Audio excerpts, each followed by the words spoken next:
Panalangin sa ikatatlo ng hapon. Pumanaw kay Jesus, subalit ang bukal ng buhay ay bumalong para sa mga kaluluwa, at ang karagatan ng awa ay bumugso para sa sanlibutan. O bukal ng buhay, walang hanggang awa ng Diyos, yakapin mo ang sangkatauhan at ibuhos mong ganap ang iyong sarili para sa aming lahat.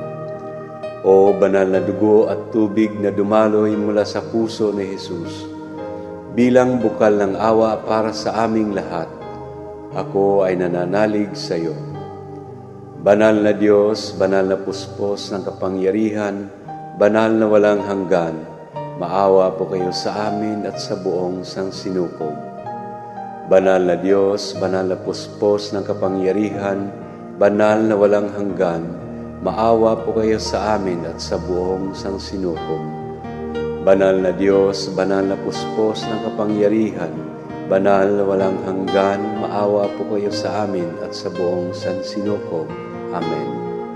O Jesus, Hari ng awa, kami ay nananalig sa iyo.